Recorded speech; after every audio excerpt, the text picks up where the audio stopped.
mean, the shorter the format, I guess, the more in favour it is for batters and the more the bowlers are used as kind of their cannon fodder, if you like. But I guess it makes it quite simple of, you know that every ball the batter's going to, especially someone like Buran, every ball he's going to try and hit for six. And you can execute your skills perfectly and the ball can still go for 4 and 6. So I think it massively comes down to a process of making sure that you do everything you can up to releasing the ball. And then once you've released it, there's nothing you can do about it. And you kind of have to take the outcome, good or bad, out of it and just assess whether you did what you could do on that delivery.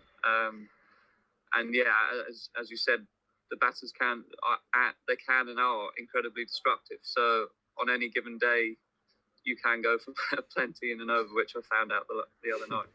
The shorter the format, the more kind of fickle the game can be, in that you can bowl incredibly well one night, but nothing goes in your favour and you end up bowling 2 overs for 30, and then the next day you might not bowl very well, but the batters play the wrong shots or things go in your favour and you end up bowling like 2 overs and get 2 wickets for 8 or 10 runs. So you almost have to take the outcome, as I said, away from it and just focus on, did I hit my skills? Did I do everything I could to the best of my ability? And CJ said it last year actually, that really helped, as he said, you're supposed to get hit for 4 and 6 as a bowler in T10. That's what's supposed to happen. So any ball that doesn't go for 4 and 6, you're winning. Yeah, definitely. There's definitely the flip side of the openers, especially, and the batters coming in at 3 and 4 have to hit the ground running, have to look to hit the first few balls for 6. There's no real time for sighters to get your eye in. So for sure, if you can score a big first innings and put the team chasing under a bit of pressure early on, then definitely the kind of roles reverse and it's more on the bowlers' favour than the batters. I think the most wickets we've lost is 3, so I'm certainly happy with the way our batters are going about it. And if I have to come in and bat, it means they haven't done their job properly. So I'm happy watching people like Andre Fletcher and Charles Johnson and everyone whacking it for 6. So I'm more than happy watching them. If I get my opportunity, then brilliant. But yeah, as I said, I'm happy if we're scoring 120 plus every time and losing 2 wickets, then so be it. Well, last year, yeah, everyone was in the same hotel and it was a brilliant kind of atmosphere to rub shoulders off the pitch with everyone. This year, because of restrictions, I think it's 2 teams to a hotel, and you can't spend any time with them. So it's very isolated and very restricted. You can't stay after your game to talk to other players. You might be able to sneak in 5 minutes here and there, but it's a bit strange this year that, and it's a shame really that you can't really talk to other teams and talk to other players and rub shoulders with people you want to learn from.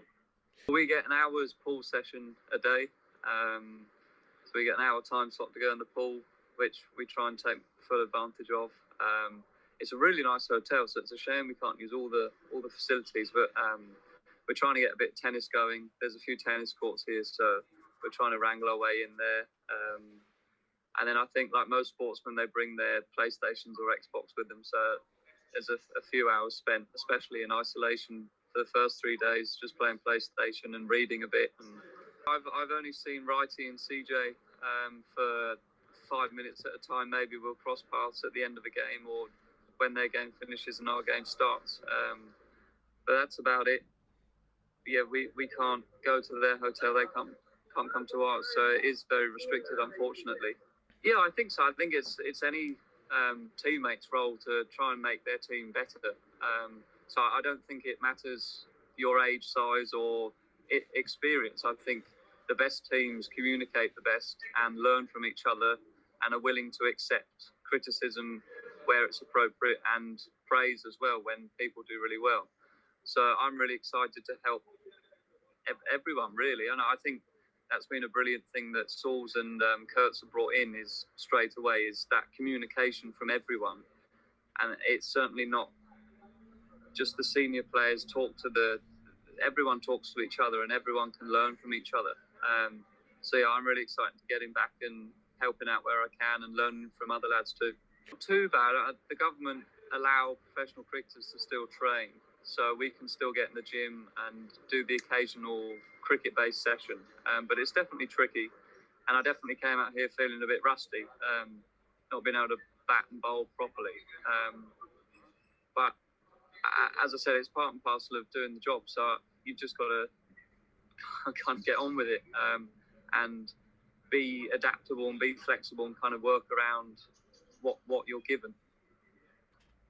Yeah, massively. I spoke to Sauls and Kurtz at the end of the year, and I said the biggest thing for me that I was happy with was staying on the park and being available for selection the whole time.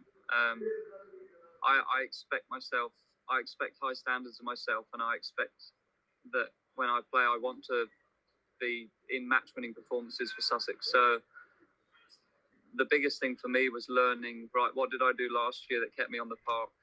How can I replicate that? And how can I make sure that it happens again? So yeah, for next year, I haven't got too many performance-based goals because I expect high standards for myself. But mainly what I want from next season is to replicate the stuff off the park and the stuff that kept me ticking and kept me available for selection in so many games this year.